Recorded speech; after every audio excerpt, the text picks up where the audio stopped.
Saludos, señoras y señores, y bienvenidos a una entrega más de Entre las Dunas, el espacio más desértico pero más fértil del mundo por Montera, el canal más audaz para el público más inteligente. Espacio que, como todos ustedes saben, dedicamos a nuestro querido amigo y nunca suficientemente estimado don Carlos Paz, escritor, analista político, experto en geopolítica y autor de este libro que nunca me cansaré de demostrar, que es Descifrando el Islam, uno de los libros escritos en lengua española de referencia para todo aquel que quiera acercarse a la realidad del Islam sin prejuicios y sin gilipolleces. Don Carlos, ¿qué tal? ¿Cómo estás? Bienvenido. Pues un placer estar aquí. Esta semana me he ido de un sitio, me han acogido en otro y este sigue siendo en el que más a gusto estoy. Y además hacerlo, como nosotros no guardamos el Sabbat, pues aquí en sábado. Exactamente, por descontado. Nosotros en sábado trabajamos más que nunca. A lo mejor es el único día que trabajamos en la semana, ¿eh? El sábado. Exactamente. Es un día maravilloso para trabajar y para hacer muchas cosas, ¿eh? El sábado es un buen día. Es un muy buen día, muy buen día.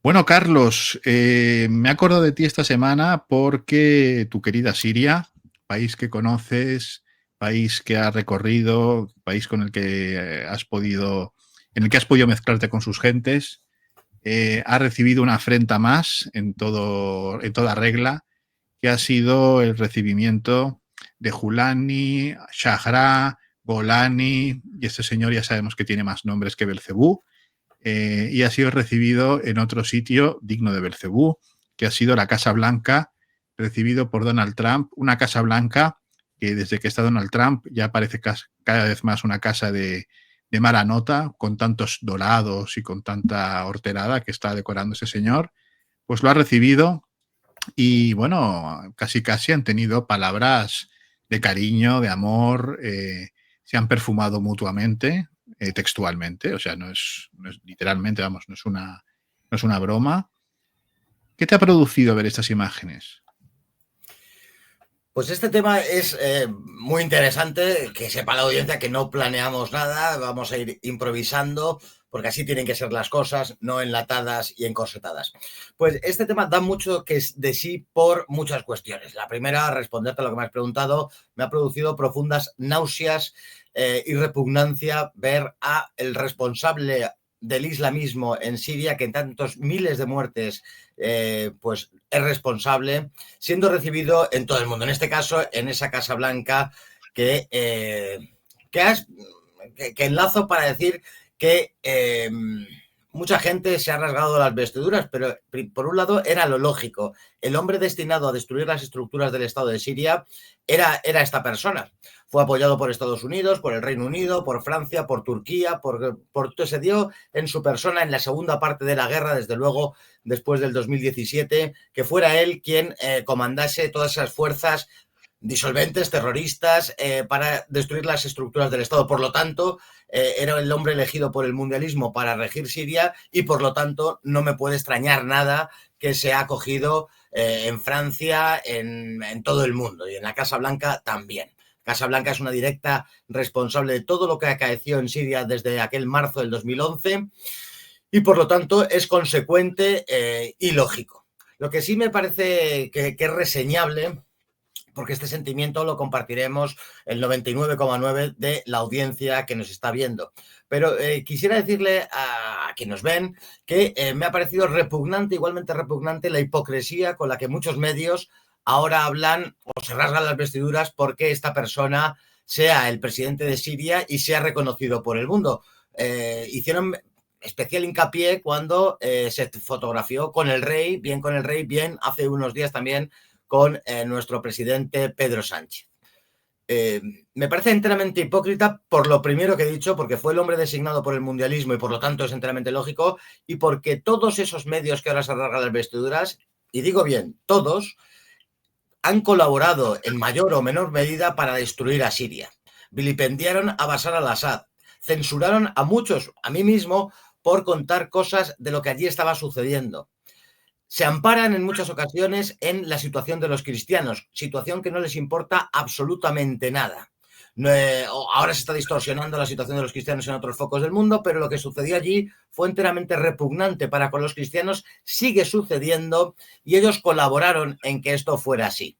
Y ahora toca rasgarse las vestiduras, hacer el hipócrita y decir que el islamismo está gobernando en Siria. Si el islamismo está gobernando en Siria es por todos los periodistas mayoritarios, puesto que siempre ha habido alguno que se salvará de la quema, pero todos los medios de comunicación que ustedes estén pensando colaboraron muy activamente, algunos de una manera fervorosa, para destruir las estructuras del Estado de Siria, un país que era aconfesional, no laico, que el cristianismo, por lo tanto, tenía entera libertad y que no existían códigos de vestimenta y era enteramente homologable a España. Ahora se ha logrado lo que todas esas fuerzas del mal querían, que el islamismo destrozara Siria, que se fraccionara y se cantonalizara, ya de facto está cantonalizada en 5 esferas enteramente diferentes y en el fondo confesionalmente, que es lo que se quería, y al final también para contentar a la entidad sionista de Israel. Esta es la realidad porque se ha querido que esa sea la realidad. Muy cierto, querido Carlos, y como la memoria a veces es flaca y los acontecimientos son muchos y muy rápidos, al hacer mención a esto de los periodistas, a que esto es así porque se ha querido que sea así, vamos a recordar lo que decía nuestra asalariada, que es la periodista de televisión española que en su momento cubrió los sucesos de Siria, la señora Almudena Ariza, cuando todo esto estaba pasando. Solo para recordar. Y buenas noches. Hace ahora una semana en esta misma plaza, y a pesar del toque de queda, los sirios comenzaban a celebrar la caída de una dictadura de más de medio siglo y una guerra civil de 14 años. Cada día hasta aquí vienen ciudadanos a seguir celebrando y a mostrar su alegría. Ahora el poder está en manos de una coalición islamista que ha nombrado ya un nuevo primer ministro, que ha hecho declaraciones moderadas, ha anunciado que Siria va a ser un Estado de Derecho, que tendrá una constitución y que se respetarán los derechos de las minorías y no se va a interferir en la forma de vestir de las mujeres. Se ha restaurado ya cierto orden, volvemos a ver policías, tiendas abiertas, bancos, escuelas, pero hay que recuperar la devastada economía e investigar más de 100.000 desaparecidos. Bueno, ya lo ves. No está mal, ¿eh? No está mal. Yo suelo escribir rápido y no me ha dado tiempo a escribir todas las gilipolleces que dijo esta señora en su momento. Casi voy de manera taquigráfica, pero es que es imposible dar rienda suelta y dejar en azul sobre blanco tanta gilipollez. No ha habido ningún respeto por las minorías. Se calcula entre 30.000 y 40.000 alawíes. Con ellos estoy en contacto, si quisiera, diario. En fin, tengo una muy fluida relación con el mundo alawí. De la misma manera tengo una fluida y más relación con los cristianos de la zona. Y me están hablando, desde el primer momento, se va a cumplir tristemente un año de aquel momento de las declaraciones de esta periodista, que según donde los cristianos han sido perseguidos y se han tenido que refugiar. Hablaba esta señora de los bancos y las escuelas están abiertas, como estuvieron siempre abiertas en Siria. No hubo ningún momento que se cerrasen los bancos ni las escuelas. Es más, en los peores incluso momentos de la guerra, en zonas lejanas del frente, incluso se garantizó el pago a todos los funcionarios del Estado, incluso que estaban dentro del territorio del Estado Islámico, por ejemplo. El Estado garantizó los sueldos a todos los funcionarios. Habla de códigos de vestimenta, sí se han impuesto códigos de vestimenta desde el principio, desde hace muchos meses, vamos a cumplir 12 meses, desde hace 10 u 11 meses, casi desde el principio, se ha obligado en las escuelas y en las universidades a rezar, cosa que no tenía ningún sentido en aquel estado aconfesional. Y desde aquí, usted ha recordado a esta señora Ariza, pero yo quiero recordar el trabajo tan repugnante que hizo El País, que hizo La Razón, que hizo La Gaceta, miembros muy activos de la derecha española, como Vidal Cuadras, que hace escasamente 3-4 meses en un programa coincidimos y decía que había que esperar qué es lo que va a suceder. Parece ser que no se quiere enterar de algunas cosas, o por no recordar el quehacer de aquella persona que tuvo un peso muy importante en Vox, que se llama Rafael Bardají, que por escrito justificó la existencia del Estado Islámico. repito, justificó la existencia del Estado Islámico y que tendría que haber sido denunciado por apología del terrorismo, cosa que intenté, pero no me secundó ningún letrado. Estas cosas pasan en este país. Enteramente repugnante el quehacer en este punto en concreto, porque según de lo que hablemos habrá para todos, en este punto en concreto el actuar más repugnante fue el de la derecha española, sin lugar a dudas ninguna. Bueno, lo que se llama popularmente la derecha española, que de eso habría mucho que hablar, ¿no? Ciertamente, últimamente está muy ligado a las peores causas de la humanidad, ¿eh? Últimamente están en racha, porque entre lo de Siria, el genocidio en Gaza, etcétera, etcétera, se están cubriendo de gloria. Al revés te lo digo para que me entiendas, porque me parece que es algo que vale la pena que nuestros espectadores sepan que en esas cuestiones deben hilar muy fino y no pensar que porque por ser azules, verdes o verdes caqui o lo que sea, pues van de un lado a otro. No, hay que leer muy bien lo que dicen y con quién se alinean, ¿no? Pero bueno, como decíamos, esta señora decía esto hace un año, Julani o el presidente este llegó al poder y esto es lo que vimos en la Casa Blanca, esta semana. Le vimos entrar en el despacho Oval con Trump y, bueno, Trump, pues súper amable.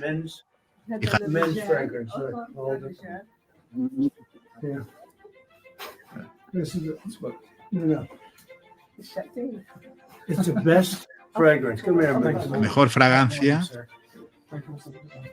Okay. So what we'll do is just take that, put it in, and then the other one is your what? Dice, ¿cuántas mujeres tiene una? Dice, bueno, es que con vosotros nunca se sabe. Dice.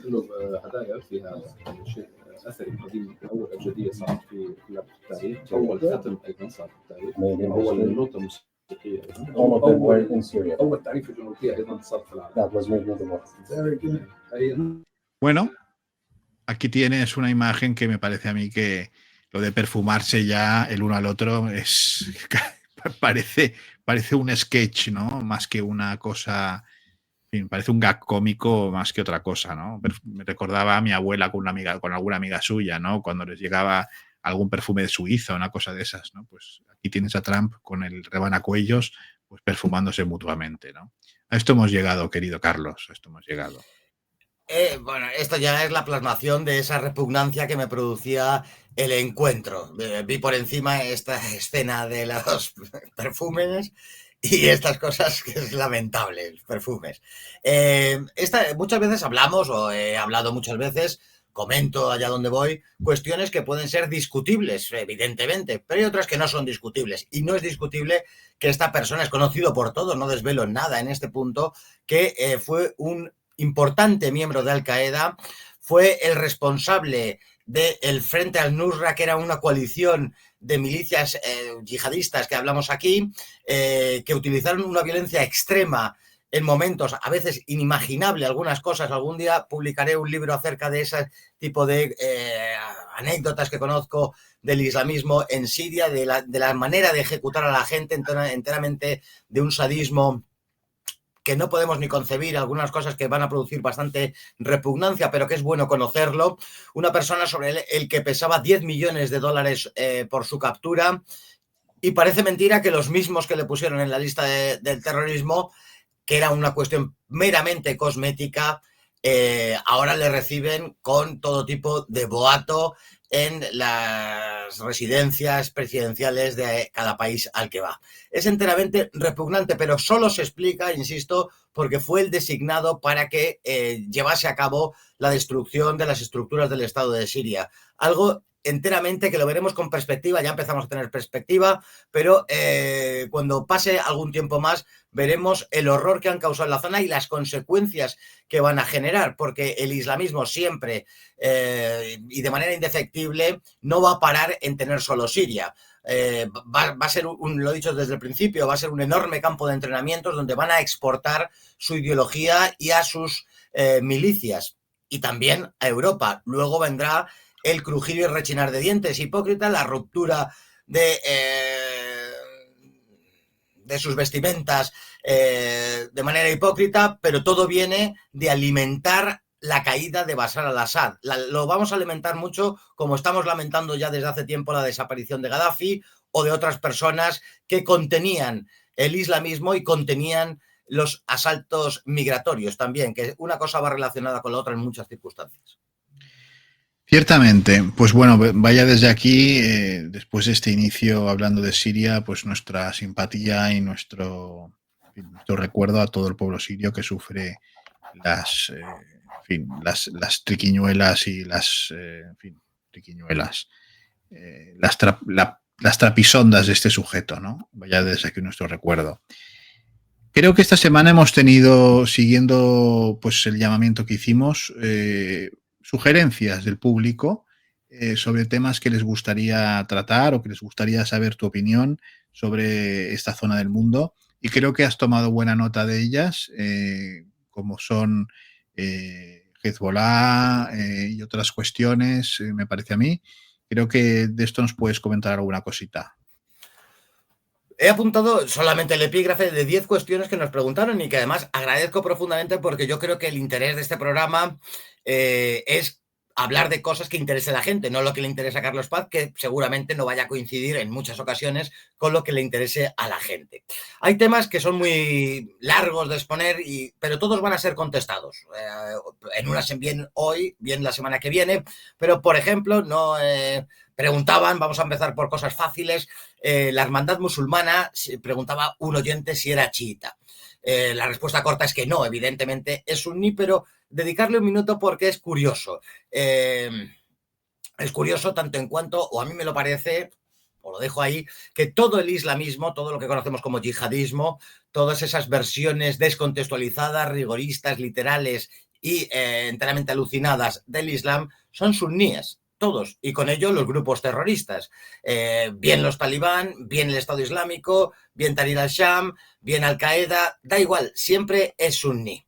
El chiismo no ha dado las formas de esos grupos terroristas. Alguno dirá Hezbollah, ahora hablaremos de Hezbollah porque también lo han preguntado, pero no han dado las formas de esos grupos terroristas que ponen bombas a lo largo y ancho del mundo. Y esto ya nos tendría que dar que pensar, y no creo que sea casual que esos dos pivotes sobre los que gira el islamismo, la hermandad musulmana, me preguntaban, surge en Egipto en los años 20, fue sojuzgada y casi aplastada por el gobierno de Nasser en Egipto, pero fue realimentada nuevamente por los mismos que lo alimentaron desde su origen, por el Reino Unido, y posteriormente se sumaron Francia, Estados Unidos e Israel. Decirle que y el wahabismo, por otra parte, también es de raíz enteramente suní. Y a este punto también añadir la cuestión de la yihad, que se habla mucho, incluso hay enorme literatura enteramente alucinada de lo que es la yihad, mientras que el sunismo, algunas interpretaciones del sunismo que dan lugar a toda esta playa de grupos islamistas, sí creen en el concepto de la yihad en el sentido de exportar el pensamiento y la fe islámica por la violencia. En el chiismo no existe hace muchísimo tiempo que revocaron implantar el Islam a través de la violencia. Con lo cual hay hasta una imposibilidad física de que se creen grupos terroristas, yihadistas por parte del ámbito chií. Yo creo que con esto queda respondida esa inquietud de nuestro oyente. Y perdona, Carlos, para abundar un poco más en este tema, creo que valdría la pena dejar claro una cuestión que tú sabes mucho más de esto que yo, pero yo creo que a mi juicio el tema de que en el chiismo esto no haya proliferado radica también en que en el chiismo existe una suerte de jerarquía clerical. Es decir, hay unos hombres que son los rujanís, que son los que popularmente se les conoce a todos por llevar turbante, aunque no todos lo son, como los ayatolás, ¿no? Que es una especie de clero que un poco representa las diferentes escuelas o las diferentes, no voy a decir sensibilidades porque es una palabra que detesto, me parece una cursilada, pero a las diferentes tendencias que hay dentro del chiismo, ¿no? Y esto un poco, pues hay autoridad, ¿no?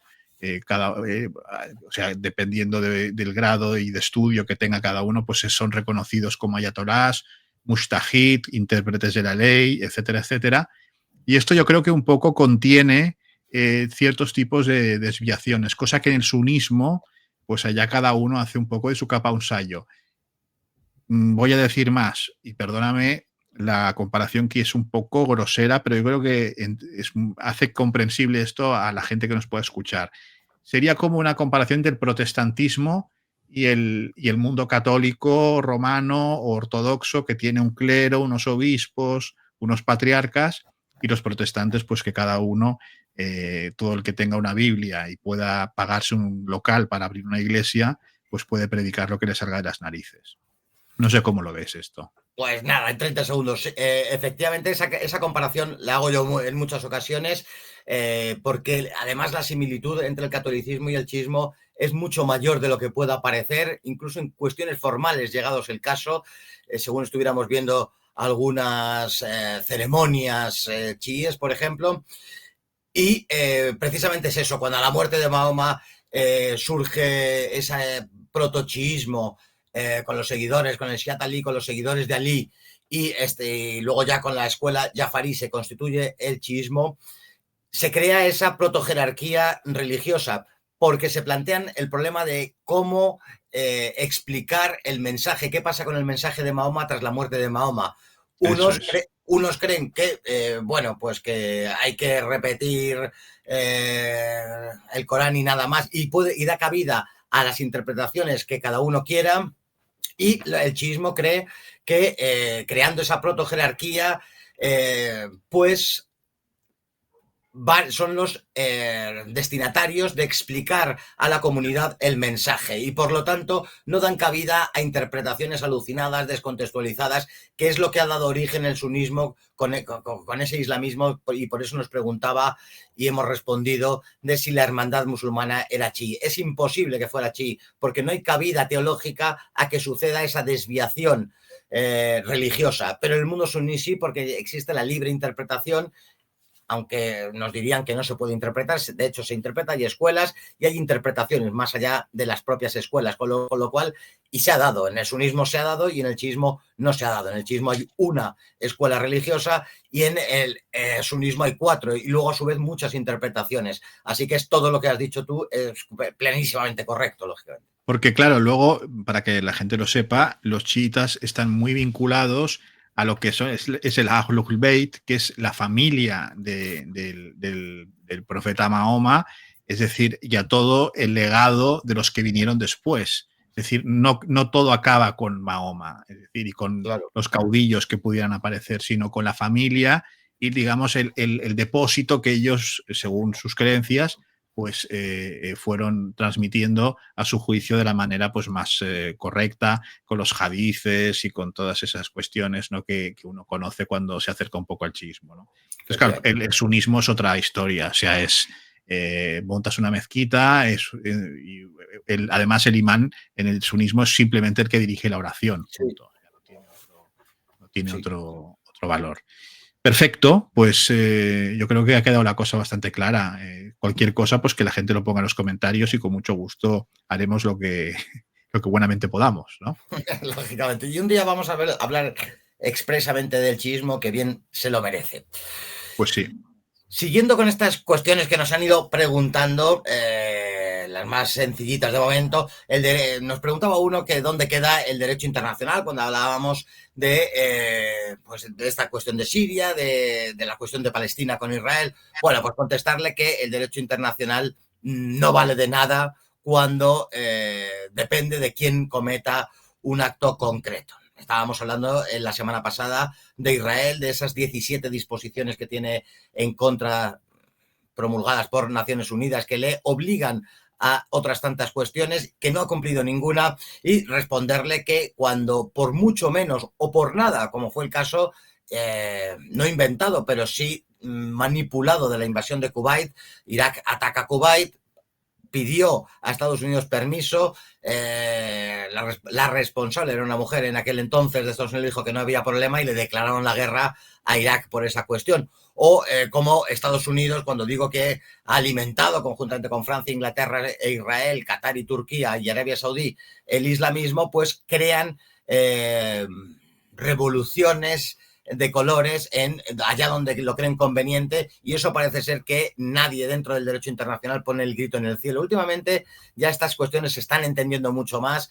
Estados Unidos ya no cuela como hace años cuando fomenta este tipo de guerras civiles, de disensiones internas, etcétera, etcétera, pero sí es verdad que el derecho internacional ha quedado por los suelos. La propia comunidad internacional, decirle a nuestro oyente que ya no existe. Ya hace mucho tiempo que si antes la ONU servía para poco, tenía alguna presencia en el mundo, tenía esas fuerzas de cascos azules que en algunas guerras de Medio Oriente han tenido una importancia relativa, incluso importante. Estoy pensando en cuando se tomó el canal de Suez o este tipo de cosas, pero que hoy no existen ni siquiera ni esas fuerzas, que han quedado enteramente de una manera simbólica en 3 o 4 puntos del planeta.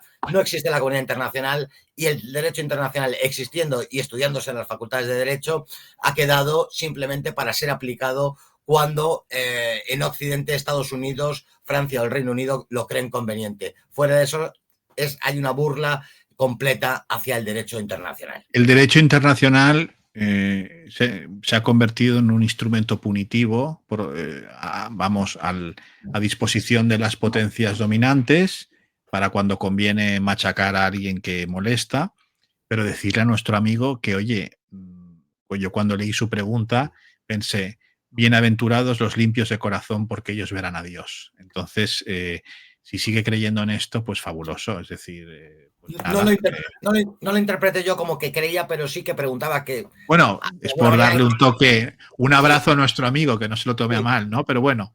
Decir que el 99,9 han sido respetuosísimos. Solo he visto un mensaje de un gilipollas, que no puede faltar, estamos en España, y el porcentaje es muy bajo. O sea, estoy muy contento con los oyentes porque respetuosos y preguntando y queriendo saber que esta es la misión del programa, al fin y al cabo. Y además, Carlos, que todo programa de categoría tiene que tener un gilipollas. Sí, yo firmaría porque solo hubiera un gilipollas allá donde yo fuera. Exactamente. Así es. Muy bien, pues sigamos a ver con alguna otra cosita más que te haya llamado la atención. Son muchas, las voy a guardar, las que no pueda haya tiempo, sí. Pero todas van a ser contestadas, un día u otro. Una muy sencilla también, nos preguntaban por el judio-cristianismo. Nos preguntaba un oyente qué era eso del judio-cristianismo, que no le repelía, pero que no entendía exactamente.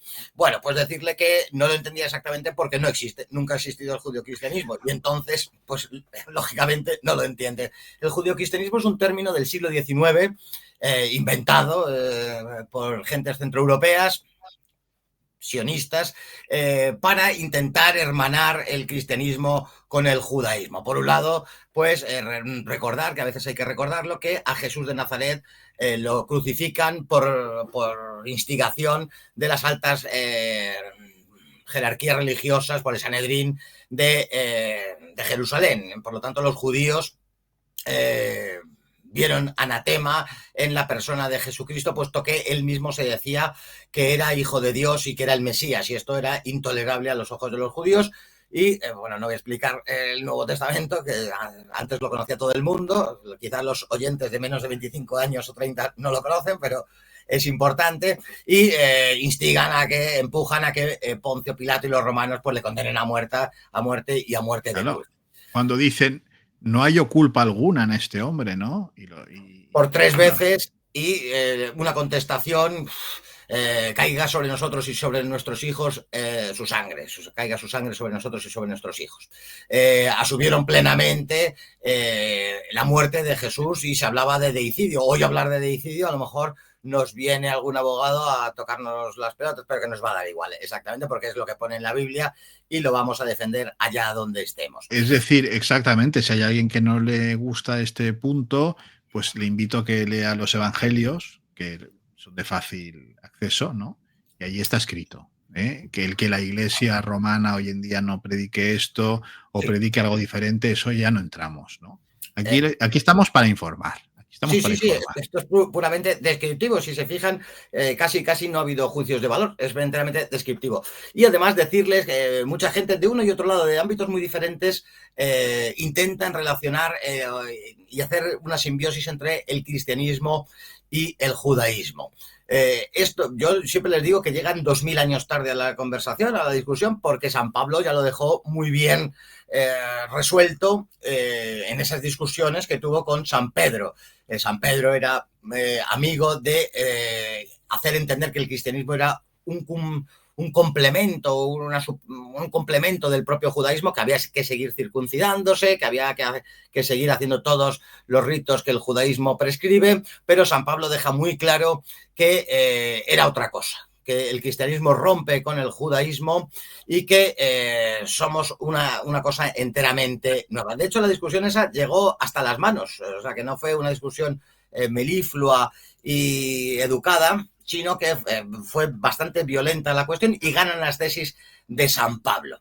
Todo esto del judeocristianismo ha sido recogido en España por los amigos de la hipocresía, por los amigos del islamismo, por los amigos de la entidad sionista, que son los mismos, para intentar relacionar una cosa con la otra. Además de telón de fondo, decir que hay enormes corrientes dentro del mundo protestante, en concreto del evangélico, que intentan relacionar de una manera enteramente alucinada al Israel de la Biblia con el Israel actual. Eso entonces es un auténtico despropósito y llegan al punto de en sus templos tener la bandera de Israel y simbología religiosa judía como los candelabros y este tipo de cosas que alguna vez he visto en algún templo. Una amiga nuestra de León, como una amiga común que tenemos usted y yo, me enseñó en algunos templos de León que tenían simbología judía, un auténtico disparate. Entonces, si juntamos todo esto, pues refrenda la historia del judio-cristianismo, pero que no existe. A ver, es cierto absolutamente lo que has dicho y lo que ha dicho usted, don Carlos, sobre el tema de que San Pablo es especialmente virulento contra los judaizantes en el Nuevo Testamento, en sus cartas. Y lo dice San Pablo, que no era un hombre cualquiera, es decir, San Pablo era judío, discípulo de Gamaliel, de un gran rabino importantísimo, y en la Biblia, por favor, cojan la Biblia y lo leen, porque es que está ahí escrito, es especialmente duro con los judaizantes, y la cuestión del judeocristianismo es algo que nace, podríamos decir, o que, digamos, nace para hacerse grande en la Iglesia Católica Romana a partir del año 65, en el Concilio Vaticano II, con la declaración Nostra Aetate, que fue una declaración en la que se hablaba pues, de las religiones, ¿no? Y del ecumenismo, y se ponía un especial énfasis en cambiar las relaciones entre la Iglesia Católica Romana y el mundo judío. De ahí vienen expresiones que han tenido papas posteriores al Vaticano II, como Juan Pablo II, refiriéndose al pueblo judío como nuestros hermanos mayores en la fe, etcétera, etcétera. Y todo esto dio pie a que se creara esta palabra que es en sí mismo, podríamos decir, un oxímoron, que es judeocristianismo. Entonces, sobre esta cuestión, decir a nuestra audiencia pues que lo estudien, que se informen y que lleguen a sus propias conclusiones. Pero que en principio, cuando les hablen de judeocristianismo, atentos porque puede ser que no les estén diciendo aquello que parece, ¿no? Yo creo que vale la pena dejar estas cosas claras porque se usa con mucha ligereza esto de judio-cristianismo, ¿no? Es una cosa que no... La cultura judio-cristiana, por ejemplo, se dice. Sin embargo, se omite la cultura grecorromana, por ejemplo, u otras... u otras culturas, como incluso la islámica en según qué partes de la península ibérica, etcétera, que han tenido una relevancia también indudable. Por lo tanto, es un término muy cargado de ideología. Por lo tanto, ojo. Vamos con otra cuestión. Ha comentado usted, y lo enlazo con esta nueva pregunta, nos hablaba que, no sé por qué, estoy hablando del arte figurativo en el Islam. ¿Le sorprendió a alguien?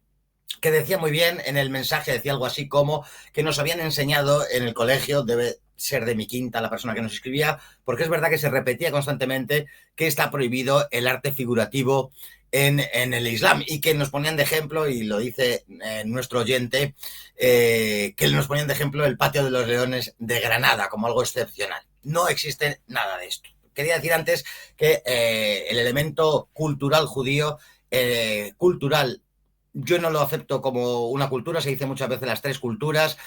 Existe una cultura islámica, una cultura cristiana, pero al judaísmo no lo comprendo como una cultura, simplemente con la prueba del 9 de que no han dado una arquitectura. No hay ninguna cultura que no tenga una arquitectura propia, y los judíos no tienen una arquitectura propia.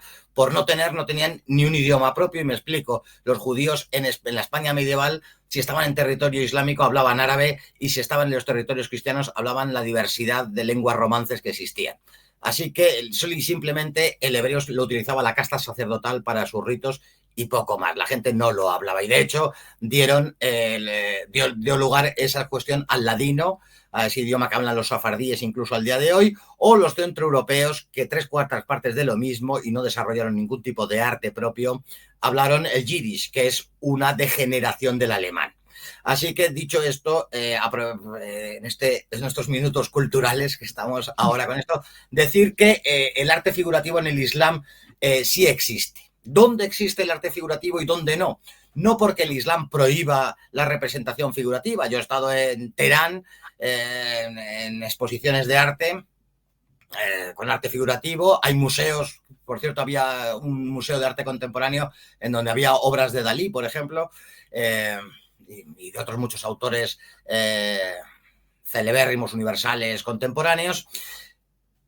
Y llegué a la conclusión, y luego lo he hablado con gente de allí, lógicamente, que el arte, la expresión artística en cualquiera de sus formas, la música, la escultura, la pintura, ha persistido en el mundo islámico allá donde había una cultura de la misma. En los sitios donde nunca se ha pintado, pues siguen sin pintar, pero no porque sean musulmanes, sino porque han sido incapaces de hacer desarrollar el arte figurativo en la pintura, por ejemplo. Por ejemplo, en la República Centroafricana. Pues no es conocida la República Centroafricana por los grandes artistas universales de la pintura.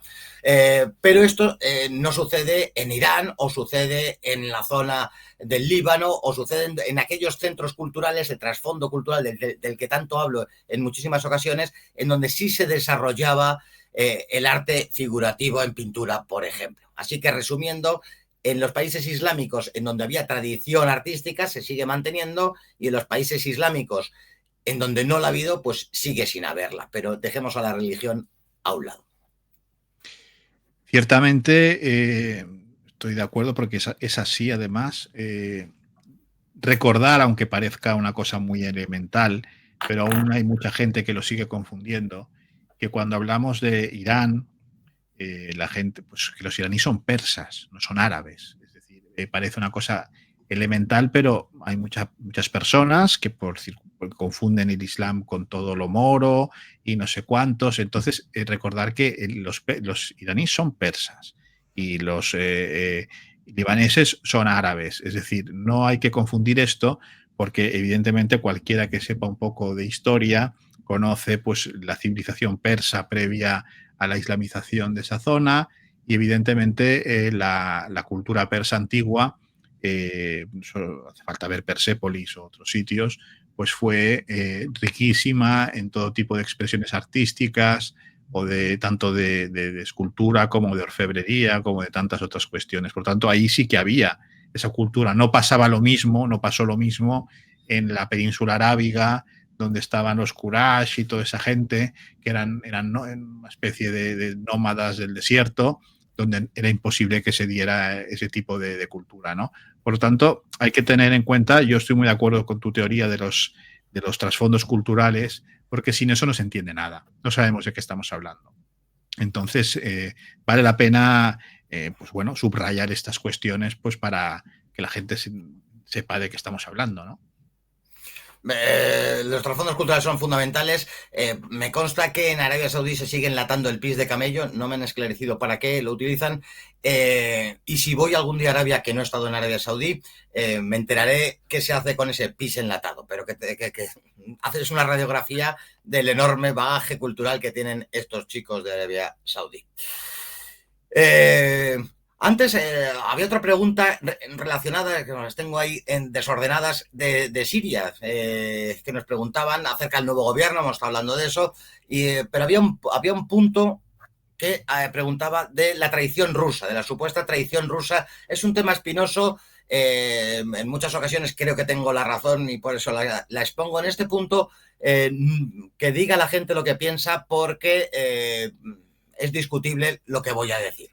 Me preguntaban acerca de la traición rusa. Es verdad que estando allí en el año 2014-2015, en el momento en que se iba a perder la guerra, solicitó el gobierno legítimo de Siria ayuda a Rusia, cuestión que en derecho internacional se observa y que es legítimo, y no así la entrada de Estados Unidos, que fue ilegítima, pero la entrada de Rusia a petición del gobierno de Siria fue legítima y fue quien posibilitó la defensa de las estructuras del Estado de Siria. Sin la entrada de Rusia del año 15 hubiera sido impensable, hubiera caído la Siria de Bashar al-Assad en aquel año. Entendiendo esto y la importancia y las relaciones históricas que ha habido entre Rusia y Siria, mucho más allá de la Unión Soviética, mucho más allá de la simpatía mutua que se puedan tener los gobiernos basistas y de la Unión Soviética o poscomunistas, existía una relación religiosa importantísima. Muchos monjes sirios fueron los que evangelizaron Rusia, muchísima gente, estudiantes, se iban a Rusia a terminar sus estudios, hubo una relación muy fluida.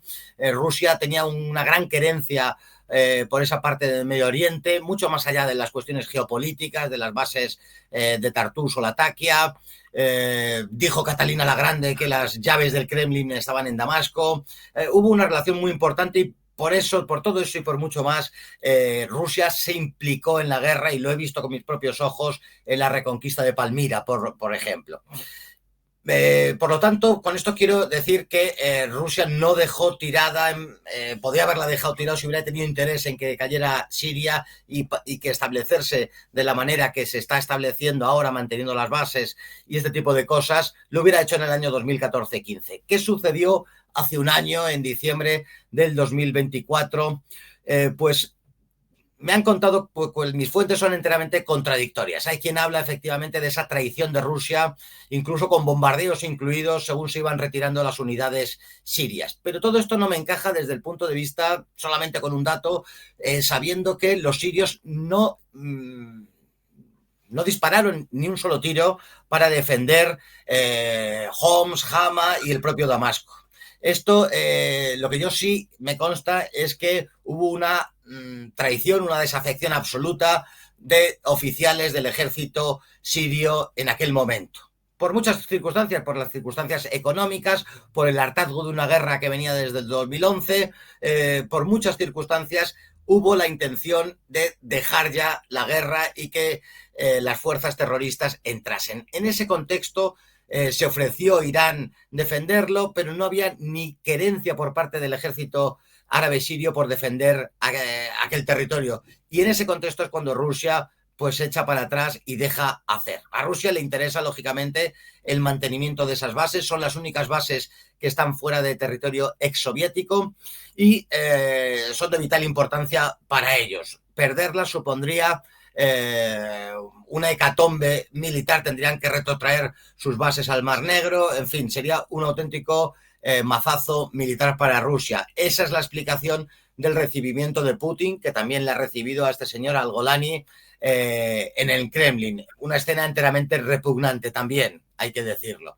Así que respondiendo a este oyente, yo no sé si decantarme por la traición rusa, que se puede entender como traición rusa en los últimos momentos de aquel diciembre del año pasado, pero que hay que contextualizarlo y entender que sin el apoyo ruso no hubiera soportado Siria esa guerra desde el año 2015. Es decir, casi 10 años fue Rusia quien soportó el régimen de Bashar al-Assad.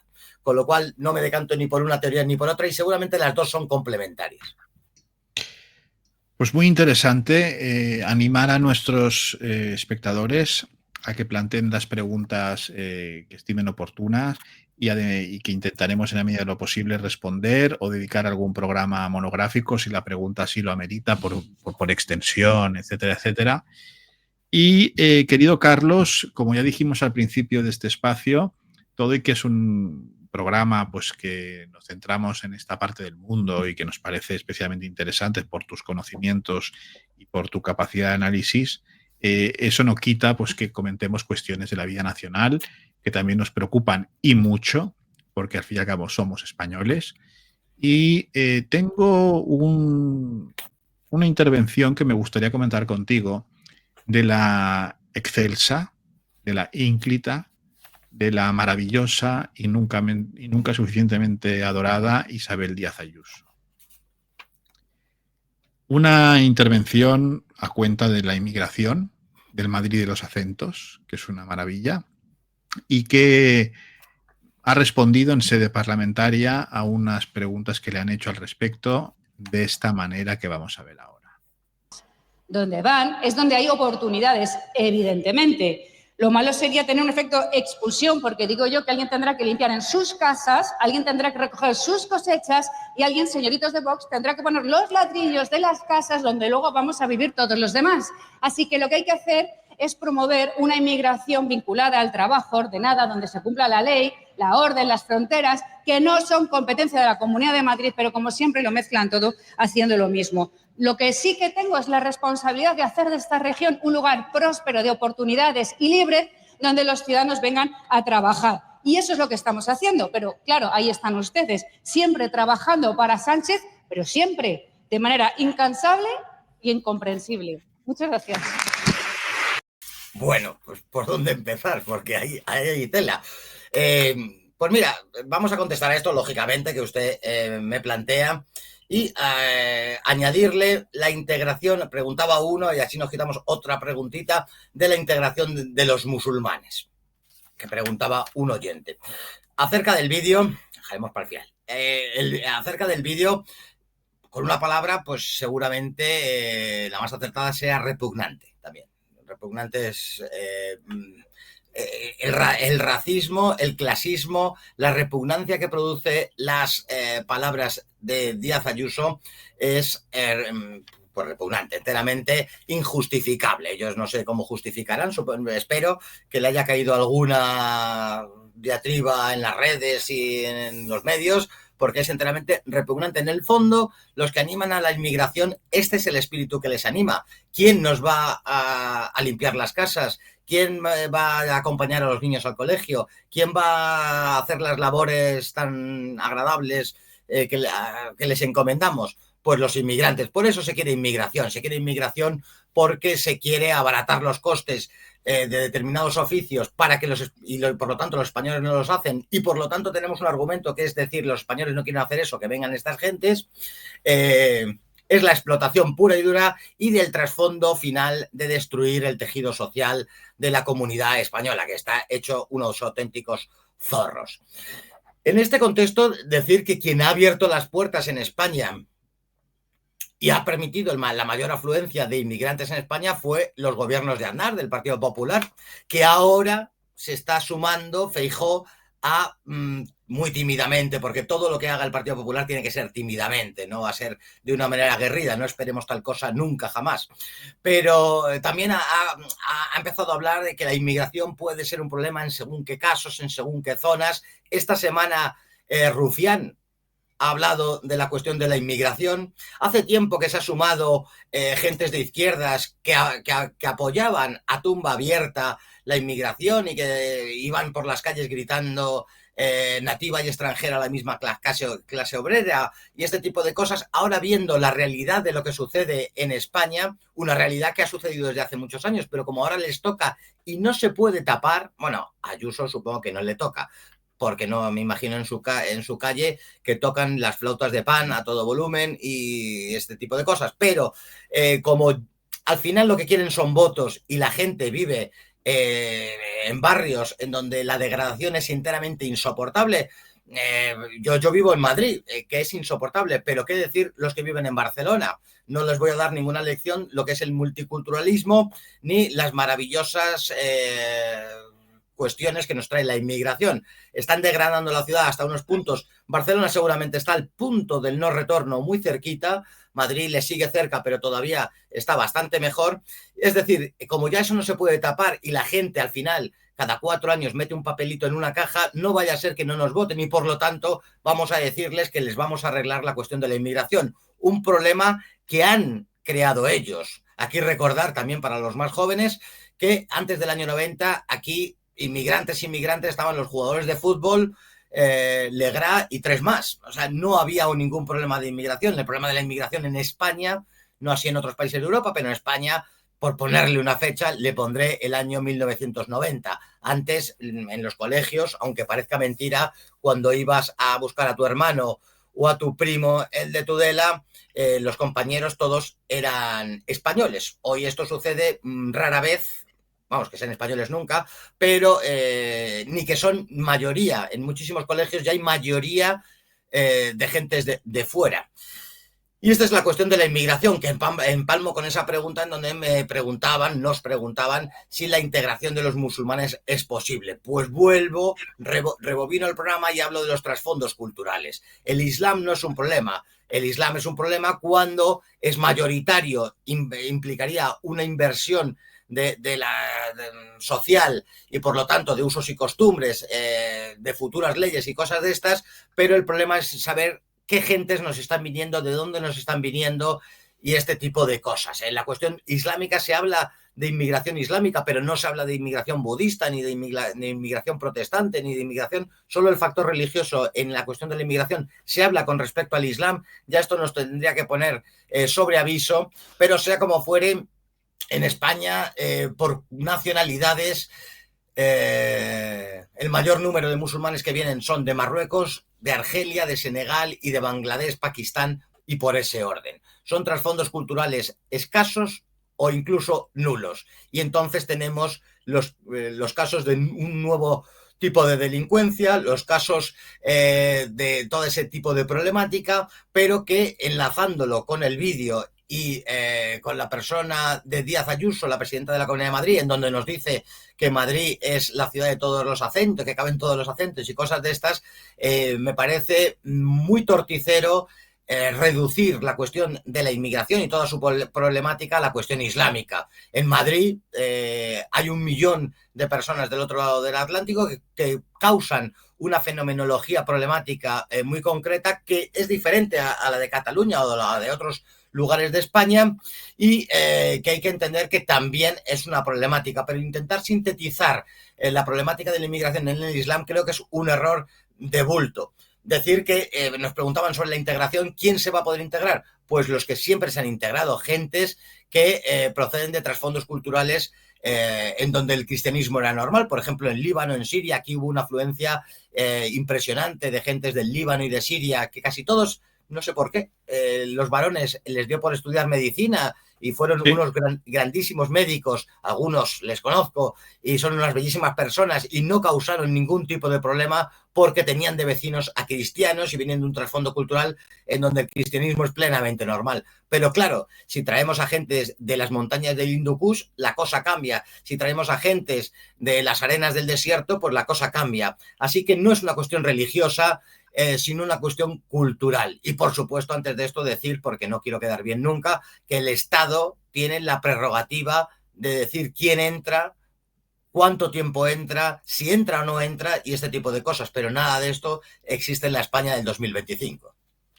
Cosa que doña Irene Montero ha dicho en un post reciente, que los extranjeros tienen derecho a entrar en España y punto, o algo parecido, ¿no? Cosa que es algo alucinante, ¿no? Se la ha inventado, ¿no? Sí. Ese derecho no existe en ningún lugar del mundo. Muchas veces, queridos oyentes, les dirán un disparate y dirán, esto es un derecho humano. No, los derechos humanos, en los que tampoco creo, vaya por delante y me parece enteramente absurdos los derechos humanos, son los que son, no son los que le salga del níspero al interlocutor esbozado. Pero perdona que te diga, no crees en los derechos humanos porque no eres eurocentrista, porque eres tolerante y porque los han hecho 4 señores desde las Naciones Unidas sin tener en cuenta a otras culturas milenarias pues que tienen su concepción del mundo. Esa es otra, porque decir no creo en los derechos humanos queda así muy grueso, pero por favor. Sí, Y me sirve para explicar otra cosa en 30 segundos.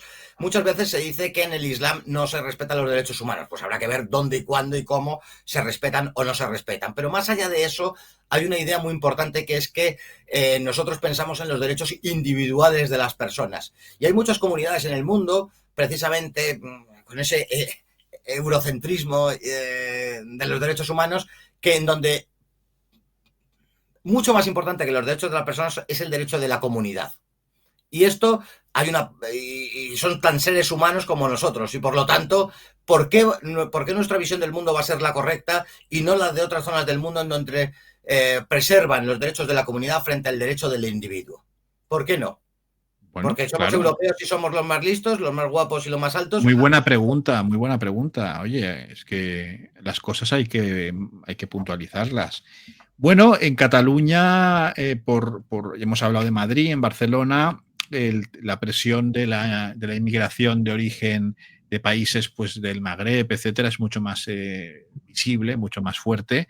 La Cataluña rural está pues, muy afectada por este tipo de cuestiones. Y el que lleguemos a ver a un tipo como Rufián hablar de que la inmigración es un problema, tiene una explicación, señoras y señores, y es que en Cataluña ha aparecido una señora que ha llegado a ser alcaldesa de una ciudad pequeñita que se llama Ripoll, que es muy simbólica de la catalanidad, ¿no? Y esta señora tiene un partido que se llama Alianza Catalana. Esta señora ha montado una especie de Vox a la catalana. Es una señora pues, que dice que hay que echarlos fuera, a los moros, es decir, tiene un discurso antiislámico pues muy, muy importante. Digo antiislámico porque ella habla de islamismo, no habla de árabes ni hace distingos. Ella es la brocha gorda y se acabó, ¿no? Por otra parte, nunca habla de la natalidad, cosa que me llama la atención, ¿no? Cosas de la vida, le pasa como a Vox, ¿no? Que esta cuestión también pues, derrapa un poco. Y luego es profundamente partidaria, y así lo acredita su cuenta de X, que la pueden ver todos ustedes, se llama Silvia Riols, que no para de poner banderas del Estado de Israel en sus perfiles y en sus cosas, ¿no? O sea, tiene al Estado de Israel como un ejemplo, ¿no? Por lo tanto, eso también une a Alianza Catalana con Vox. Pero ¿qué pasa?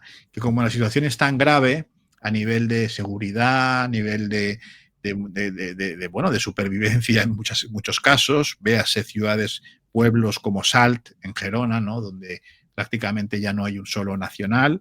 Horrible. Llevan a la gente a que los van a votar en masa, y ellos tienen encuestas.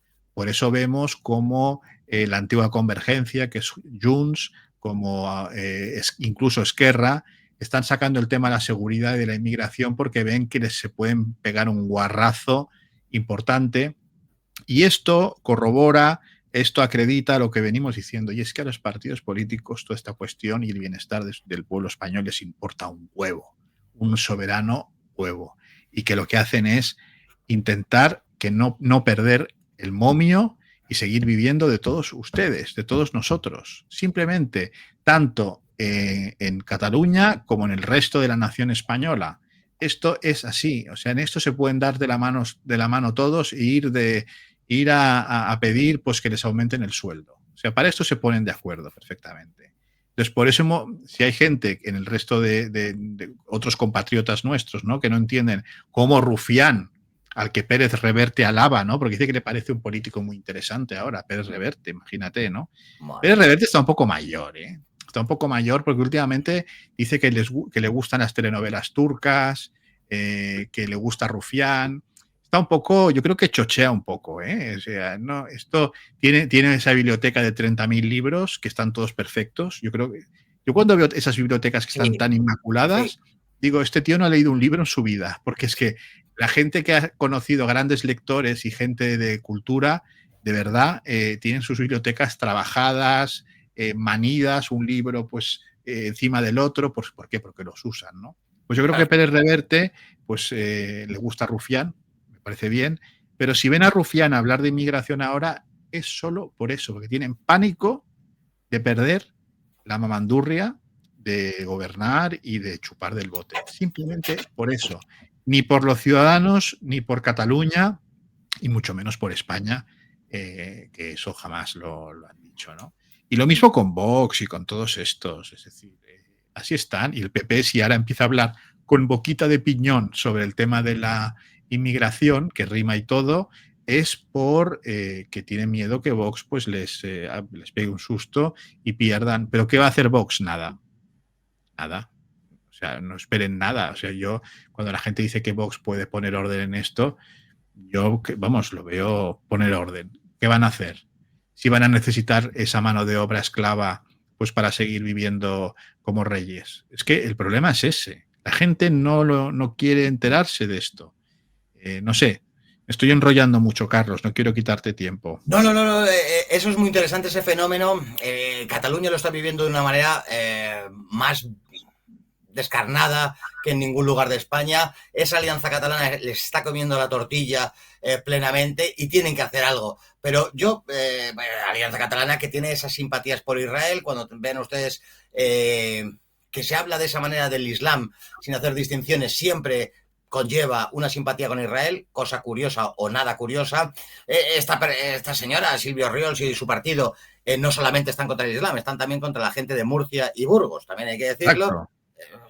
Ahí meten a todos fuera. La situación de Cataluña es la que es porque se quiso meter a gente marroquí y no meter a gente de Murcia y Burgos. Esto hay que explicarlo. Esto explicaría cómo el resto de España, gente que tiene otros partidos, partidillos o partiditos, algunos son youtubers, han girado 180 grados su visión sobre la inmigración y ahora critican la inmigración al Islam y estas cosas, porque al final estamos hablando de votos, no del beneficio de los españoles o ninguna cosa de esta. Y toda esta gente, anteriormente, hay que sacar la hemeroteca y ver que han animado a la inmigración sistemáticamente, que se oponían, insultaban, vilipendiaban y señalaban a los que estábamos en contra de la inmigración.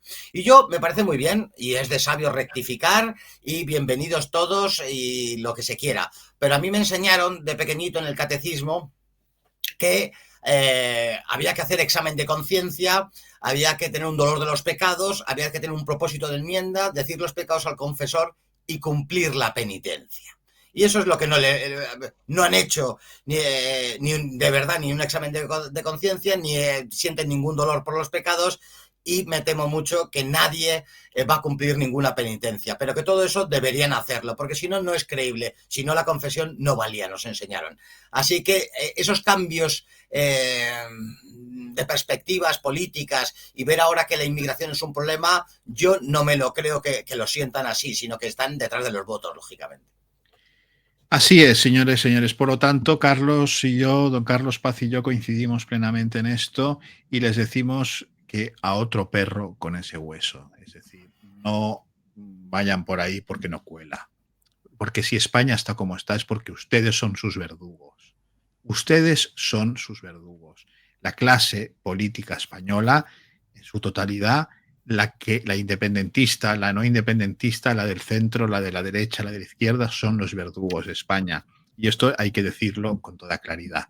Por lo tanto, a otro perro con ese hueso. Pero nos vengan ahora con monsergas y que, bueno, ya lo ven ustedes, que esta señora, en cuanto se pone un poco caliente, la señora Díaz Ayuso, pues dice que alguien tiene que venir a limpiar. Sí. Con un racismo infumable y un clasismo repulsivo que, bueno, en fin, es vomitivo directamente. Sí. Don Carlos Paz, muchísimas gracias por compartir sus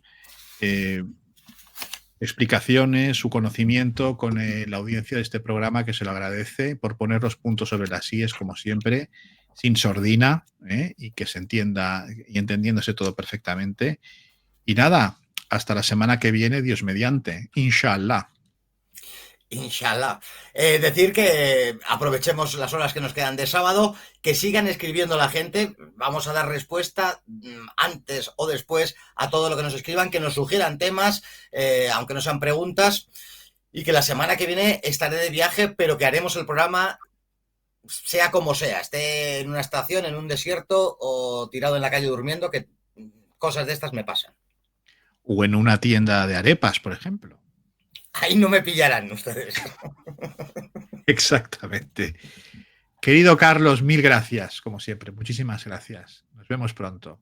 Buenas noches. Y a todos ustedes, señoras y señores, recordarles que si quieren ayudar a este canal es muy importante que le den al me gusta, que revisen las suscripciones porque misteriosamente están desapareciendo. Gente que estaba suscrita dice que cuando lo revisa ha desaparecido su suscripción. Misterios de la técnica. Por favor, revisen sus suscripciones, denle al me gusta que ayuda a sortear la censura, que la hay y mucha. Y pueden, si quieren y les es posible, pueden enviar una contribución económica a cualquiera de estos dos números vía Bizum, vía PayPal, si les es más cómodo o nos ven desde fuera de España. Pueden entrar en Telegram en @elmundopormontera o seguir en X en @mgmonte. Y a todos ustedes, muchísimas gracias por haber querido conectar una vez más con Entre las Dunas, el espacio más desértico pero fértil del mundo por Montera, el canal más audaz para el público más inteligente. Buenas noches.